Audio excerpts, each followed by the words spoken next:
रणबीर कपूर, श्रद्धा कपूर और कपिल शर्मा जैसे बड़े बड़े सुपरस्टार्स आजकल ईडी के चक्कर काट रहे हैं क्योंकि इन्होंने एक शादी में डांस कर लिया। अब भाई ये कौन सी नई बात है, ये तो हम सबको पता है कि फिल्म स्टार्स को पैसा देके चाहे जहां नचवा लो, लेकिन एक शादी में डांस करना इनको इतना महंगा पड़ गया कि इनके पास ईडी का नोटिस भी आने लगा। और इस शादी का कनेक्शन तो डी कंपनी से भी जोड़ा जा रहा है, दुबई।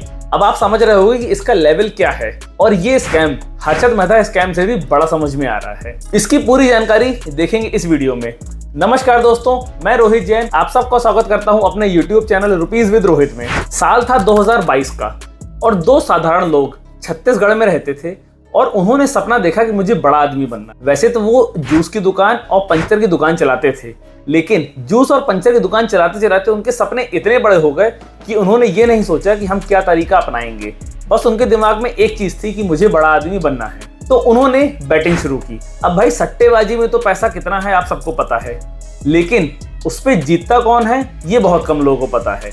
तो इन दोनों लोगों ने जब बैटिंग स्टार्ट की तो इनको बहुत नुकसान हुआ, यहाँ तक कि रोड पे आ गए। वैसे तो इनका कोई बहुत बड़ा कारोबार नहीं था, लेकिन फिर भी जो बचा कुचा था वो भी खत्म होने की कगार पे आ गया। तब इन लोगों को ये समझ में आया कि अगर सट्टेबाजी में पैसा कमाना है तो हमें टेबल के उस पार बैठना पड़ेगा, यानी कि या तो हमको बुकी बनना पड़ेगा या हमको सट्टेबाजी खुद करानी पड़ेगी। अब इंडिया में तो सट्टेबाजी बंद है, तो फिर इस चीज को कैसे अंजाम दिया जाए, उसके लिए एक रास्ता निकाला गया, ऑनलाइन प्लेटफॉर्म। यानी कि ऑनलाइन ऐप के तरीके से अगर आप सट्टेबाजी करते हो तो वो इंडिया में थोड़ा सा कहीं ना कहीं लीगल है और ये फैंटेसी गेम के नाम पे बच जाते हैं। इसकी एक मैंने पूरी डिटेल वीडियो बनाई हुई है, अगर आपने नहीं देखी है तो आप आई बटन पे इसको चेक कर सकते हैं कि कैसे फैंटेसी एप्स हमारे यूथ को बर्बाद कर रहे हैं और उनको सुसाइड की तरफ धकेल रहे हैं। तो 2016 में एक बैटिंग ऐप लॉन्च किया जाता है जिसका नाम रखते हैं महादेव बैटिंग ऐप।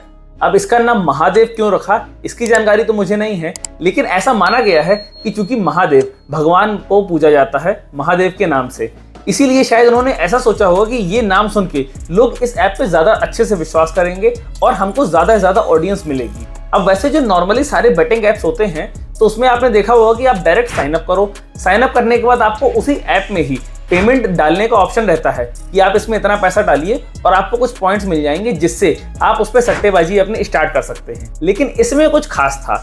इसमें क्या था कि जब आप ऐप में लॉगिन करते हो तब आपको व्हाट्सएप में एक मैसेज आता है कि अगर आप इस अकाउंट पे पैसा डालोगे तो आपको उस ऐप में ज्यादा पॉइंट मिलेंगे। लालच, जी हाँ, जब आपको ये लालच दिया गया कि अगर आपको 100 रुपए डालने पे 110 रुपए मिलेंगे, तब यहाँ पे शुरुआत होती है महादेव बैटिंग ऐप की। महादेव बैटिंग ऐप क्या करता था कि वो अलग अलग अकाउंट पे उसने पैसे लगवाता था लोगों से। जैसे उसने 400-500 लोगों के बेनामी अकाउंट्स खोल रखे थे। अब वो लोग कौन थे, वो उसके घर में काम करने वाले लोग, या उसने कुछ ऐसे गरीब लोगों को पकड़ा हुआ था जिनको 4-5 हजार रुपए दे के उनका पूरा अकाउंट उनसे ले लेता था, यानी कि ATM पासबुक से लेके सब कुछ। अब होता क्या था कि जब छोटे छोटे अकाउंट्स में ट्रांजैक्शन होता है तो सरकार भी इस पे ध्यान नहीं दे पाती है, क्योंकि ऐसे बहुत सारे ट्रांजैक्शन हो रहे हैं जिसको आप कवर नहीं कर सकते हो। तो महादेव ने यही रास्ता अपनाया और उसने 400-500 बेनामी अकाउंट में पैसा डलवाना शुरू कर दिया। अब इसी तरीके से जब आपको पैसा विड्रॉ भी करना है तब भी आपके व्हाट्सएप में एक अकाउंट नंबर आता था कि आप इस अकाउंट नंबर से अपना पैसा विड्रॉ कर सकते हैं। और उसी तरीके से जिस तरीके से वो लोगों से पैसा ले रहा था उसी तरीके से उसने लोगों को पैसा बांटना शुरू कर दिया। अब यहाँ पे एक वर्ड आता है हवाला। अब क्या होता था कि चूंकि पैसा कई अकाउंट्स में आ रहा था, उसको दूसरे तरीके से इंडिया के बाहर भेजने का प्रोसेस शुरू किया गया जिसको कहते हैं हवाला। अब इस पे महादेव बैटिंग ऐप को कुछ ना कुछ कमीशन जरूर मिलता था कि अगर आप ये 100 करोड़ रुपए दुबई भेज रहे हो तो इसमें हम आपको कुछ पार्ट कमीशन में दे देंगे। इस तरीके से इसने अपने इस व्यापार को इतना ज्यादा बढ़ा लिया कि एक डील उसने ऐसी की जब सबसे पहली बार वो सामने आया। एक ऐप चलता था शेट्टी अन्ना बैटिंग ऐप। शेट्टी अन्ना बैटिंग ऐप को उसने 1000 करोड़ में खरीदा। ये वो गलती थी जो उसकी पहली गलती थी, जिसकी वजह से वो सबसे पहले फ्रंट लाइन में आया। जब लोगों ने ये देखा कि 1000 करोड़ रुपए खर्च करके किसी ऐप को खरीदा जा रहा है तो इस ऐप में कितनी कमाई क्यों नहीं होगी। कई बार इन लोगों को पुलिस के द्वारा पकड़ा भी गया, लेकिन चूंकि ट्रांजैक्शन इतने छोटे छोटे थे कि पुलिस भी उसमें कुछ नहीं कर पा रही थी। तब इन्होंने ये स्टार्ट किया कि जो लोकल पॉलिटिशियंस होते हैं उनको पैसा देना शुरू किया। अब जब आपको किसी भी स्टेट में इलीगल काम कुछ करना है तो आप उस स्टेट के लोकल पॉलिटिशियंस को पैसा देकर कोई भी इलीगल काम कर सकते हैं। तो इस तरीके से इनका व्यापार और आगे बढ़ने लगा। लेकिन अब बात हो रही थी चूंकि हवाला की, और हम सबको पता है कि हवाला का मेन धंधा दुबई से मॉनिटर होता है। तो इन्होंने जाके दुबई में अपनी शरण डाली दुबई में ये एक शेख से मिले जिसने उन्हें अपना व्यापार इंडिया, पाकिस्तान, बांग्लादेश और दुबई में फैलाने की टिप्स दी और उन्होंने बताया कैसे हवाला के पैसे को हम इधर उधर करके और पैसा बना सकते हैं। अब यहाँ तक तो सब कुछ बहुत स्मूथली चल रहा था, कहीं कोई दिक्कत नहीं आ रही थी। लेकिन अब आता है साल 2020 यानी कि लॉकडाउन का साल। अब जब लॉकडाउन में हर आदमी अपने घर में फुर्सत बैठा हुआ था तो उसे लग रहा था कि वो क्या करे। उस टाइम पे महादेव बैटिंग ऐप ने बड़े बड़े सेलिब्रिटीज को हायर करना शुरू किया, जैसे कि रणबीर कपूर, श्रद्धा कपूर। अब इनके थ्रू वो अपने एडवर्टीजमेंट करवाने लगा और सबसे बड़ी गलती उसने ये की कि इन सेलिब्रिटीज को वो पैसा कैश में पे करने लगा। अब आपको तो पता है कि इंडिया में कैश में पेमेंट लेना देना दोनों इलीगल है, तो इसी वजह से ईडी इनके पीछे पड़ने लगी है।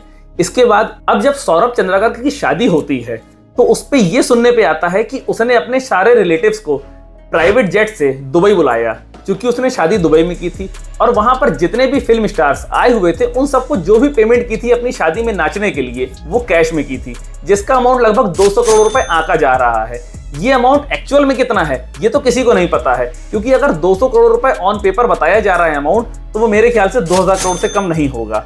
अब आप समझो कि 200 करोड़ रुपए का अगर कैश ट्रांजैक्शन कहीं जुड़ा हुआ है तो ऑब्वियस सी बात है कि ईडी उसके पीछे जाएगा ही जाएगा। तो यही एक रीजन है कि जो बड़े बड़े फिल्म स्टार्स हैं आजकल ईडी के चक्कर काट रहे हैं, क्योंकि उनको कैश में जो पैसा उन्होंने लिया है उस पर यह भी सवाल उठ रहा है कि वो पैसा हवाला के थ्रू आया है और उस पैसे को हवाला के थ्रू माओवादियों को भी ट्रांसफर किया जा रहा है और कहीं ना कहीं इसमें आतंकवाद से जुड़े कुछ नामो निशान मिल सकते हैं। इसकी जानकारी अभी पूरी पुख्ता नहीं हुई है और रोज इस केस में नए नए पहलू सामने आते जा रहे हैं। और चूंकि ये स्कैम 5000 करोड़ से भी बड़ा स्कैम समझ में आ रहा है, तो हम ये कह सकते हैं कि शायद आगे चल के इसको हर्षद मेहता से भी बड़ा स्कैम कहा जा सकता है।